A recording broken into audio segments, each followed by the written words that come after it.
ओम नमः शिवाय मित्रों, स्वागत करता हूं आपके अपने YouTube चैनल कष्टों से मुक्ति में और आशा करता हूं कि आप सभी अच्छे होंगे।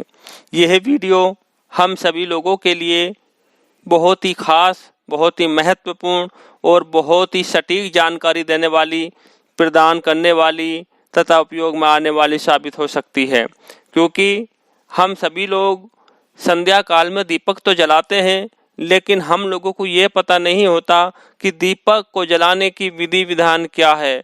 इसी के परिणाम स्वरूप जो हमें अच्छे फल प्राप्त होने चाहिए, वह अच्छे फल प्राप्त ना होकर के हमें कुछ दुष्परिणामों का सामना करना पड़ता है, क्योंकि आधा अधूरा ज्ञान अच्छा नहीं होता है मित्रों, और वो बहुत ही खतरनाक साबित हो जाता है।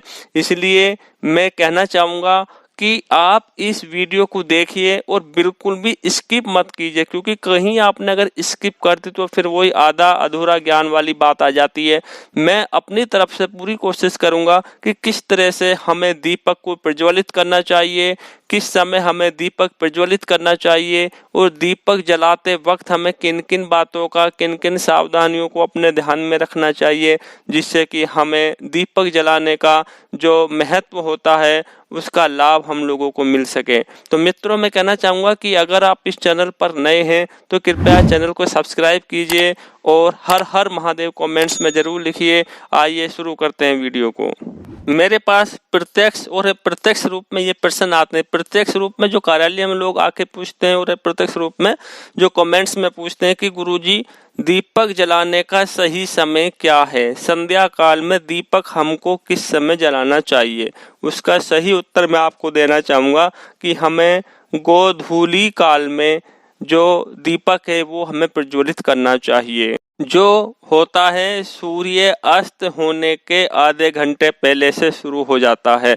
जी हाँ मित्रों, लेकिन सूर्य अस्त का समय मौसम के अनुसार चेंज होता रहता है, बदलता रहता है। क्योंकि अगर हम सर्दियों की बात करते हैं तो सर्दियों में 5 से 5:30 बजे के बीच में सूर्य अस्त होने लगता है। वहीं अगर हम गर्मियों की बात करते हैं तो सूर्य 6:30 बजे से लेकर 7 बजे तक अस्त होता हुआ नजर आता है।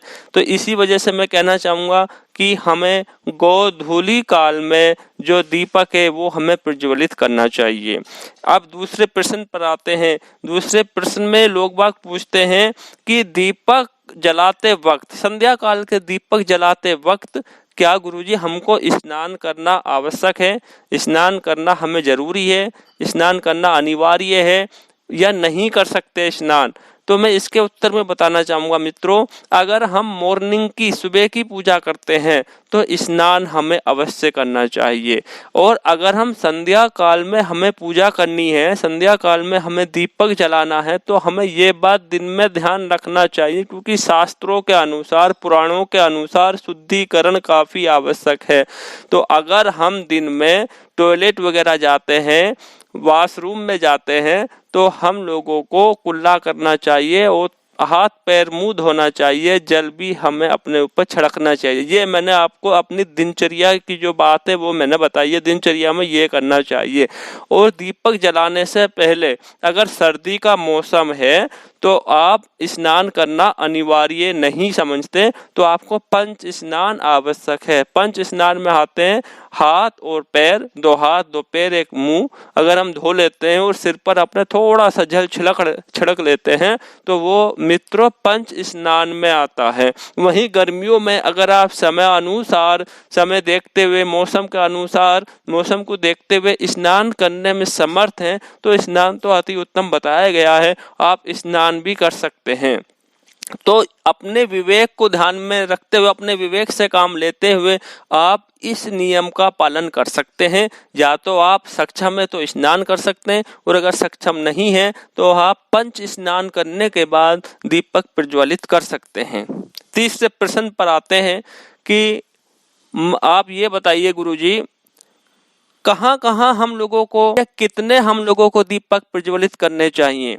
उसका उत्तर मैं देना चाहूँगा कि हम लोगों को एक दीपक तो अपने घर के मुख्य द्वार पर जलाना चाहिए।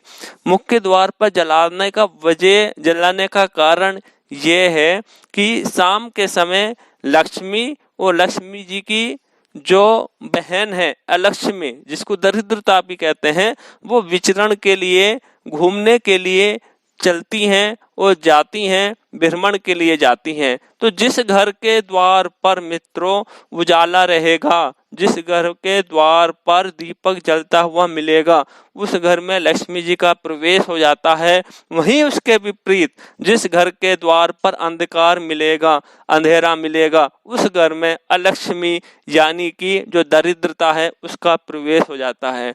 वो तो आप अच्छी तरह से जानते ही हो कि जब दरिद्रता का प्रवेश होता है तो किन किन परेशानियों का सामना करना पड़ता है, और जब लक्ष्मी जी का प्रवेश होता है तो किन किन सुख सुविधाओं, यानी कि मैं कहना चाहूँगा कि सभी सुख सुविधाओं से मनुष्य युक्त हो जाता है। इसलिए घर के द्वार पर शाम के समय एक दीपक जलाना अति आवश्यक है। अब मैं बताना चाहूँगा कि दीपक को जलाते समय किन किन बातों का ध्यान में रखना चाहिए।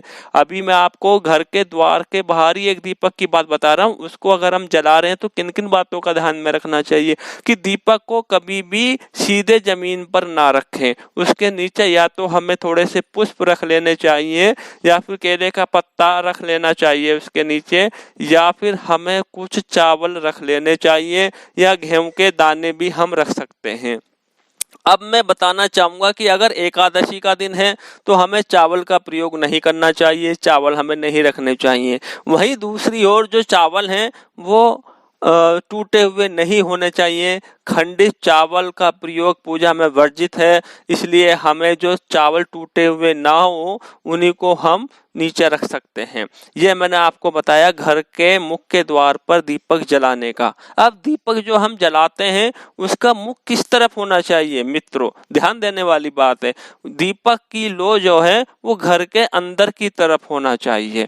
अब यहाँ पर मैं एक बात और ऐड करना चाहूँगा और बताना चाहूँगा कि कुछ लोग इस चीज के लिए पूछते हैं कि अगर उस समय मौसम खराब हो जाए, बारिश आ जाए, आंधी आ जाए, या फिर कुछ घर के बाहर के लोग कहने लगे कि ये तो टोने टोटके की वजह से ये दीपक जलाते हैं, इस तरह के लिए वो अफवाहें फैलाते हैं, तो फिर क्या करना चाहिए। इसके लिए यहाँ पर मैं बताना चाहूँगा कि आप घर के अंदर भी, थोड़ा सा अंदर भी उस दीपक को रख सकते हैं, लेकिन जो अति उत्तम है शास्त्रों के अनुसार, गरुड़ पुराण के अनुसार दीपक को घर के गेट के बाहर ही जलाना चाहिए, जिससे जो पितृदोष होते हैं वो पितृदोष भी हट जाते हैं और घर में जो नकारात्मक ऊर्जा होती है उसका प्रवेश नहीं होता है, सकारात्मक ऊर्जा आती है, लक्ष्मी आती है। ये मैंने आपको बताया घर के मुख्य द्वार पर दीपक जलाने का लाभ जो होते हैं। दूसरा दीपक कहाँ जलाएं? दूसरा दीपक हम लोगों को, अगर हमारे घर में कोई तुलसी जी का पौधा अगर हमने अपने पास में रख रखा है तो मित्रों